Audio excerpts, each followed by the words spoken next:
चलिए एक बड़ी खबर आपको बता दें, इजराइल ने गाजा पर फिर बड़ा अटैक किया है। गाजा में अस्पताल पर इजराइल की स्ट्राइक देखने को मिली। इजरायली हमले में 28 लोगों की मौत हुई है।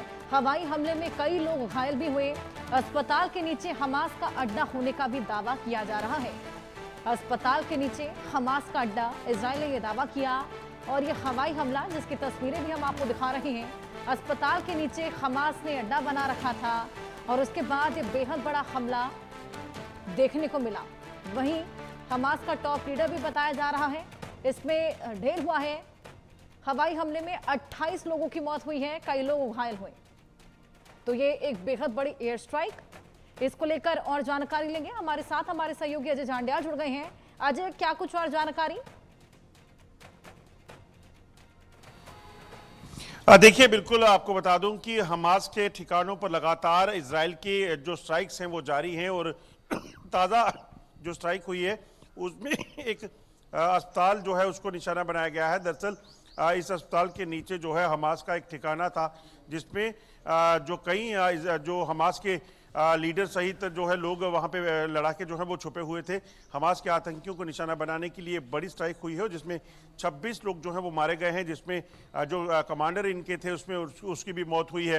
हालांकि अभी तक ये जानकारी साझा नहीं की गई है कि कौन सा कमांडर जो है इसमें मारा गया है, मगर यकीनन जिस तरीके से लगातार ये कार्रवाइयाँ चल रही है, इजराइल इस चीज़ को सुनिश्चित करने में लगा है कि किसी भी तरीके से जो भी हमास के जो टेररिस्ट हैं या कमांडर हैं जो जिस इलाके में छुपे हुए हैं उनको जल्द से जल्द खत्म किया जा सके, ताकि भविष्य में किसी भी तरह से कोई और ऐसी घटना जो है वो पेश ना आए जो इजराइल ने इस बार देखी थी।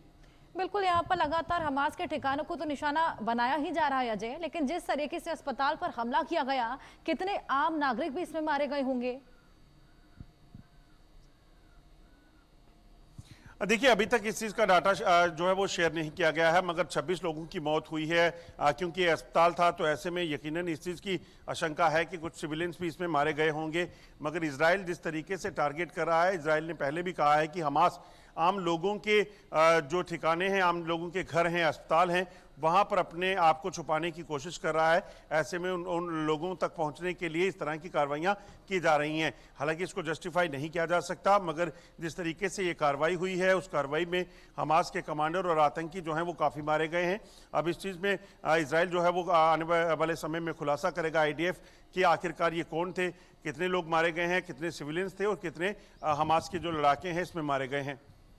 बिल्कुल, लगातार इसमें हमले किए जा रहे हैं। बताया जा रहा है कि हमास का टॉप लीडर भी मारा गया है अजय।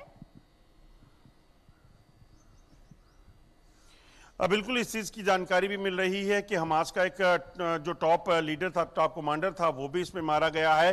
अगर आप देखें तो पिछले कुछ समय में जो हमास पे कार्रवाइयाँ हुई हैं, कई इनके टॉप कमांडर, टॉप लीडर जो हैं वो मारे गए हैं और ये सिलसिला अभी जारी है। इजराइल ने पहले ही साफ कर दिया था कि जब मीडिएशन की बात चली थी, सीज़फायर की बात चली थी, तो उस वक्त ही कह दिया था कि जब हमास जो है वो सभी बंधक जो है उनको छोड़ने को तैयार नहीं है तो उसके बाद कार्रवाई ही कार्रवाई दिखेगी, और वही उसने किया भी। और लगातार अब कार्रवाइयाँ चल रही हैं। एक और हमला जिसमें 26 लोगों की मौत हुई है। बिल्कुल, लगातार यहाँ पर आम जनता खामियाजा भुगत रही है इन तमाम हमलों का। अजय, मैं आपके पास वापस आऊंगी। इसी बीच एक और बड़ी खबर दर्शकों को दे दें, एक बेहद बड़ा अपडेट। गाजा पर इजराइल ने भीषण हमला किया है और हमास का टॉप लीडर सिनवार इसमें मारा गया। हमास नेता मोहम्मद सिनवार हमले में ढेर हुआ है। हमास के नीचे हमास का कमांड सेंटर था। गाजा में एक बार फिर से हालात बिगड़ गए हैं। इजराइल ने यूरोपियन अस्पताल पर हवाई हमला किया। इजरायली सेना ने दावा किया कि अस्पताल के नीचे हमास का कमांड सेंटर था, जहां पर हमास का नेता मोहम्मद सिनवार छिपा हुआ था। और यह हमला ऐसे वक्त हुआ जब अमेरिका और हमास के बीच बंधक रिहाई को लेकर बातचीत भी जारी थी। स्ट्राइक से कई लोग मलबे में दब गए। गाजा में एक बार फिर से तनाव अपने चरम पर है। और वहीं मंगलवार शाम इजराइल ने दक्षिणी गाजा के यूरोपियन अस्पताल पर हवाई हमला कर हमास के टॉप लीडर मोहम्मद सिनवार को निशाना बनाया। और ये वही मोहम्मद सिनवार है जो अपने भाई यहया सिनवार की मौत के बाद हमास के डिफेक्टो लीडर बन गया था। इजरायली रक्षा बलों ने दावा किया कि अस्पताल के नीचे बने अंडरग्राउंड कमांड सेंटर में छिपे हमास आतंकियों को निशाना बनाकर यह हमला किया गया। ये तस्वीर भी हम आपको दिखा रहे हैं। हालांकि IDF ने औपचारिक रूप से मोहम्मद सिनवार का नाम नहीं लिया, लेकिन इजरायली अधिकारियों और कई सूत्रों ने पुष्टि की है कि टारगेट वही था। ये दो तस्वीरें आपकी टीवी स्क्रीन पर। हमास लीडर सिनवार जो कि इस पूरे हमले में ढेर हुआ है, और इस अस्पताल के नीचे ये छिपा हुआ था, पनाह लिया हुआ था, और इसी को निशाना बनाने के लिए ये अस्पताल पर एयर स्ट्राइक की गई।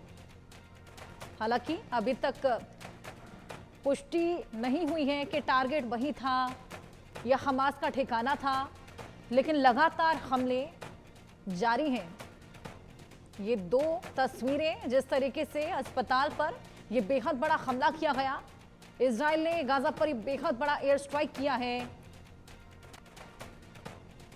अजय, ये दो तस्वीरें हम दर्शकों को दिखा रहे हैं। हमास का टॉप लीडर निशाना था जिसके चलते अस्पताल को टारगेट किया गया, लेकिन आम लोग जो अस्पताल में होंगे लाजमी है कि उनकी भी जान गई होगी। एक इंसान को टारगेट करने के लिए यहां पर इतनी बड़ी क्षति।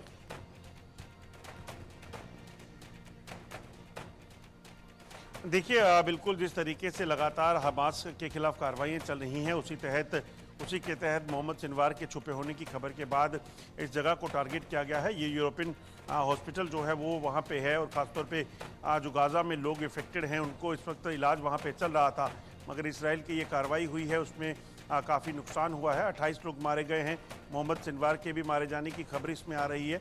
हालांकि अभी तक इसकी पुष्टि नहीं की गई है इजराइल की तरफ से या IDF की तरफ से या फिर हमास की तरफ से। मगर यह माना जा रहा है कि अस्पताल के नीचे इसका छुपने का ठिकाना था और इसीलिए ये कार्रवाई हुई है। दरअसल आपको ये भी बता दूं कि इजराइल में जितने भी हमास के जो टेररिस्ट हैं या कमांडर हैं, लीडर हैं, ये इसी तरह से आम लोगों के रिहायशी इलाकों में जो है अपने आप को छुपाने का प्रयास करते हैं। ये पहला मौका नहीं है जब इजराइल ने किसी अस्पताल को टारगेट किया हो। इससे पहले भी इसी तरह से कई बार जो है ऐसे इलाकों को टारगेट किया गया है। ठिकाना बनाना और ये सोचना कि वहां पर हमला नहीं किया जाएगा, लेकिन ये आम जनता के लिए बेहद खतरनाक